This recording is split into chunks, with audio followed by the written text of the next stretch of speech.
Assalamu alaikum students. In previous lecture we discussed the topic of non-neoplastic polyps, and in this lecture we are going to discuss the topic of neoplastic polyps के वो polyps जो cancer बनने की capacity रखते हैं। ठीक, सो हम neoplastic polyps को दो तरह से क्लासिफाई करते हैं। दो टाइप्स होते हैं, एक एडिनोमास और दूसरी है एडिनोकार्सिनोमास। ठीक, क्या फ़र्क होता है in the adenomas in the case of adenocarcinoma कि एडिनोमा जो होते हैं वो बिनाइन होते हैं, लोकलाइज्ड होते हैं, और सबसे बड़ी बात in the case of adenomas there is no inversion of the basement membrane. जब एक कैंसर या ट्यूमर बेसमेंट मेम्ब्रेन की हदूद को अबूर करके निकल जाता है फिर उसको हम एडिनोकार्सिनोमा का नाम दे देते हैं। ठीक, लेकिन एक बात दोनों में सेम है कि in the case of the adenomas and in the case of adenocarcinoma दोनों में डिस्प्लेसिया देखने को मिलता है। ठीक, अब जहाँ हम बात करेंगे बिनाइन एंड मेलिग्नेंट ट्यूमर का, वहाँ पे एक टर्म लाजमी यूज़ होगी, that is grading and staging of cancer. ठीक, कि what is grading of cancer? Grading हम करते हैं उस बुनियाद पे depending upon the degree of differentiation कि जो ट्यूमर बना हुआ है वो अपनी साइट ऑफ ओरिजिन से कितना रिजेंबल करता है। ठीक, जितना ज़्यादा ट्यूमर बनने वाला अपनी साइट ऑफ ओरिजिन से, जहाँ से जिस टिश्यू से वो बन रहा है, जितना ज़्यादा उसे डिफ़र करता जाएगा उतनी ही ज़्यादा मतलब कि ग्रेडिंग बढ़ती जाएगी। ठीक है, और अगली चीज़ है staging of cancer. Staging of cancer के एक कैंसर ने, एक ट्यूमर ने, एक नियोप्लास्टिक टिश्यू ने बॉडी के किन किन हिस्सों को इन्वेट कर दिया। जितने ज़्यादा हिस्सों को इन्वेट किया होगा ट्यूमर ने, उतना ही उसी बुनियाद पे हम कहेंगे कि ये इस स्टेज का कैंसर है। और ये चीज़ बहुत इंपॉर्टेंट है कि अक्सर वार्ड में, अक्सर हॉस्पिटल्स में जब पेशेंट को पता चलता है कि he is suffering from the cancer, तो उसका अगला सवाल यही होता है कि डॉक्टर साहब मेरे पास कितना टाइम है। तो उसके सवाल का जवाब आप grading and staging of cancer से दे सकते हैं। ठीक, तो जितना कैंसर बढ़ा हुआ है उतनी ही कॉम्प्लिकेशन ज़्यादा बढ़ती जाती है। तो एडिनोमास के केस में जो है कैंसर जो है वो बिनाइन होते हैं in the case of the adenomas, और in the case of the adenomas differentiation इतनी नहीं होती। काफ़ी हद तक जो कैंसरस टिश्यू है वो अपनी साइट ऑफ ओरिजिन से रिजेंबल कर रहा होता है, दूसरे एरियाज़ को इसने इन्वेट नहीं किया होता। ठीक है, तो एडिनोमास का ये हल्का सा इंट्रोडक्शन हो गया। अगली बात ये है कि in the this lecture we would be discussing the topic of adenomas, and इंशाल्लाह in the next lecture we would be discussing the topic of adenocarcinomas. अब in the case of adenomas जो है, एडिनोमा जो है वो या तो sessile हो सकता है या फिर एडिनोमा जो है वो हमारे पास पेडुंकुलेटेड भी हो सकता है। अगर एडिनोमा अपनी जगह पे फिक्स्ड है then it is sessile polyp, या अगर वो पेडुंकुलेटेड है, उसकी बड़ी सी स्टॉक है और वो अपनी जगह पे मूव कर रहा है, then it is known as pedunculated. ठीक, अब एडिनोमास के केस में हमें कौन कौन से फीचर्स देखने को मिलेंगे? सबसे पहली बात तो एडिनोमास की अपीयरेंस है। ठीक, कि in the case of adenomas जो हमें अपीयरेंस देखने को मिलेगी वो रेड वेलवेटी टेक्सचर होगा, और जो टेक्सचर है एडिनोमास का वो रिजेंबल कर रहा होगा विद द रास्पबेरी अपीयरेंस होगी उसकी। ठीक, और पेडुंकुलेटेड एडिनोमास के केस में वी वुड सी कि जो स्टॉक है in the case of pedunculated adenomas उसमें फाइब्रोमस्कुलर चेंजेस आ रही है। ठीक है, फाइब्रोमस्कुलर टिश्यू की फॉर्मेशन हो रही है, और यही फाइब्रोमस्कुलर टिश्यू की फॉर्मेशन की वजह से there would be the formation of various blood vessels in the stalk of pedunculated adenomatous polyps. ठीक, तो प्रोमिनेंट ब्लड वेसल्स नजर आएंगी हमें इसकी स्टॉक में। अगली जो चीज़ एडिनोमा जो है वो है तो नियोप्लेसिया, तो ये डिस्प्लेसिया भी इसमें लाजमी होगा। ठीक है, कौन सी डिस्प्लास्टिक चेंजेस देखने को मिलेंगी? वही जो हम प्रीवियस क्लासेस में पढ़ते आए हैं कि सबसे पहली बात तो कि हाइपर क्रोमैटिक न्यूक्लियस होगा, न्यूक्लियस की इलोंगेशन होगी, और मज़ीद ये कि increase in nucleus to cytoplasmic ratio होगा। तो अगर ये तीन चीज़ें होंगी कि न्यूक्लियस इलोंगेटेड भी हो रहा है, न्यूक्लियस जो है उसमें न्यूक्लियस टू साइटोप्लाज्मिक रेशियो भी इंक्रीज हो रहे हैं in the case of cell, जो न्यूक्लियस है वो प्रोमिनेंट अपेयर होंगी in the case of adenomas, तो प्रोमिनेंट अपेयरेंस होगी न्यूक्लियस की। अगली चेंज ये कि स्ट्रेटिफिकेशन ऑफ सेल्स देखने को मिलेगी, इलोंगेटेड और लंबे लंबे सेल्स देखने को मिलेंगे इन the case of the adenomas. ठीक, तो ये तो हो गई morphological appearance in the case of the adenomas. अगली बात ये है कि एडिनोमास कितनी टाइप्स के मौजूद होते हैं हमारे पास। एडिनोमास की टाइप्स की बात करें तो ये बेसिकली तीन टाइप्स के होते हैं, ट्यूब्यूलर एंड विलियस या फिर ट्यूब्यूलोविलस। अब ट्यूब्यूलर एडिनोमास जो है वो मोस्टली पेडुंकुलेटेड होते हैं। ठीक, और tubular adenomas as the name indicate, इसमें हमारे पास लंबी सी स्टॉक देखने को मिलेगी, ट्यूब्यूलर शेप्ड के होंगे। Here we can see the picture of the tubular adenoma, कि यहाँ पे एक लंबी सी अपीयरेंस है, ट्यूब शेप्ड अपीयरेंस है एंड पेडुंकुलेटेड है। ठीक, मज़ीद ये कि जो सेसाइल पॉलिप्स हैं वो मोस्टली केसेस में विलियस होते हैं।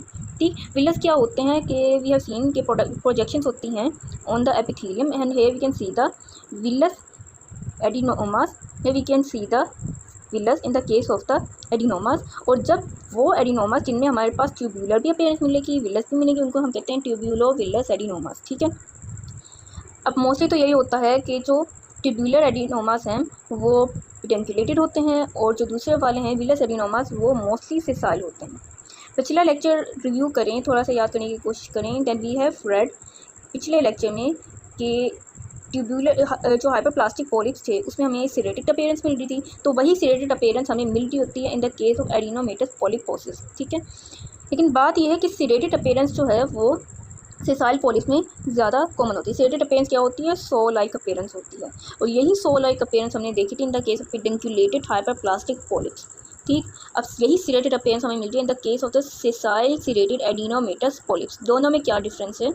दोनों में डिफरेंस ये है कि हाइपरप्लास्टिक पॉलिप्स में जो सिरेटेड पॉलिप्स थे उनकी वो ज़्यादा इफेक्ट कर रहे थे लेफ्ट साइड ऑफ कोलोन को, जबकि सेसाइल सिरेटेड एडिनोमेटस पॉलिप्स जो हैं वो ज़्यादा इफेक्ट कर रहे होते हैं on the right side of the colon. एक तो ये डिफरेंस हो गया। दूसरा मेन डिफरेंस ये है कि in the case of hyperplastic polyps, here we can see in the case of the hyperplastic polyps कि ये सिर्फ सरफेस पे ही मौजूद होते हैं। ठीक है, ये सरफेस पे मिलेंगे एंड जो डेप्थ है ऑफ द क्रिप्स उसमें हमें नज़र नहीं आएंगे, जबकि in the case of the sessile serrated polyps हमें ये जो सिरेशंस हैं वो थ्रू आउट द लेंथ मिल रही होती है। हेयर वी कैन सी कि in the case of the sessile serrated polyps जो है ये सारी सिरेशंस जो है वो थ्रू आउट द लेंथ मौजूद है।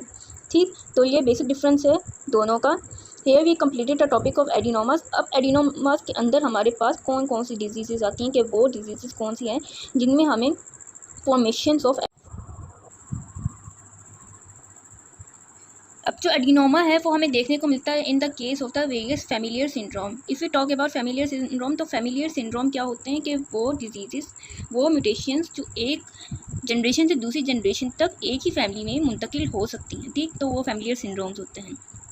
और फैमिलियर सिंड्रोम्स जो हैं हमारे पास यहाँ पे दो टाइप्स के होते हैं जिनमें हमें एडिनोमा देखने को मिलता है। एक होता है फैमिलियर एडिनोमेटस पॉलीपोसिस, ठीक है, और दूसरा होता है hereditary non polyposis colorectal cancer.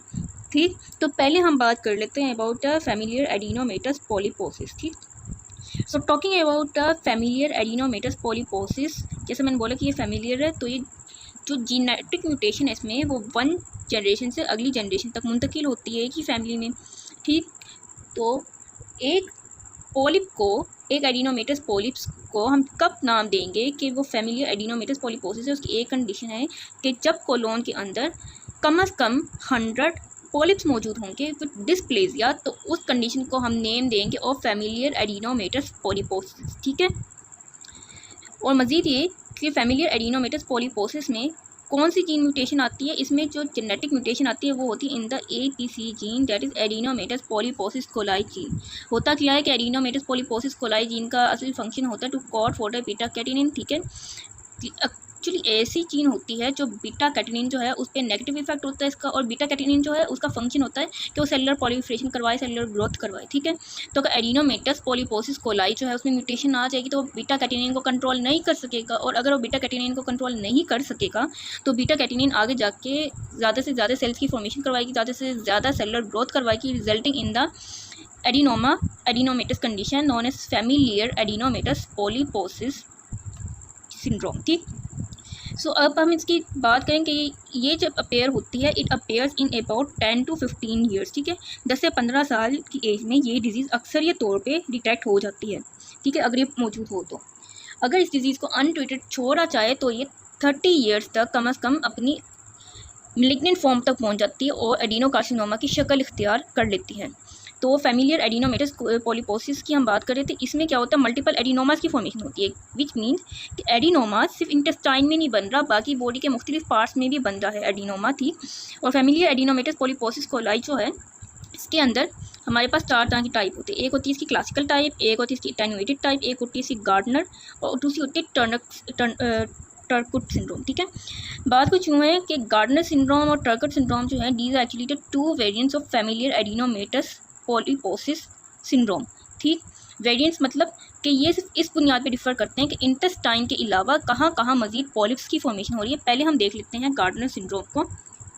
सो कार्टर सिंड्रोम में क्या होता है कि इंटेस्टाइन में पॉलिप्स की फॉर्मेशन हो रही है, उसके अलावा पॉलिप्स की फॉर्मेशन जो है एडिनोमेटस पॉलिप्स की फॉर्मेशन हो रही होती है in the mandible, in the long bones, और लॉन्ग बोन्स में जब कैंसर बनता है तो उसको हम नाम देते हैं ऑफ द ओस्टियोमा। तो ओस्टियोमा की फॉर्मेशन होती है in the mandibles and long bones. मज़ीद ये कि इस केस में एडिनोमा जो देखने को मिलेगा वो थायरॉयड ग्लैंड्स में भी देखने को मिलेगा, एड्रीनल ग्लैंड्स में भी देखने को मिलेगा, ठीक। और मुख्तलिफ स्किन पे एपिथेलियल सिस्ट की भी फॉर्मेशन नज़र आएगी। इसके अलावा टीथ में क्या चेंज आएगी, टीथ में एब्नॉर्मैलिटी आएगी कि फॉर्मेशन ऑफ सुपर न्यूमरी टीथ होगी, कि एडिशनल टीथ हो की फॉर्मेशन होगी।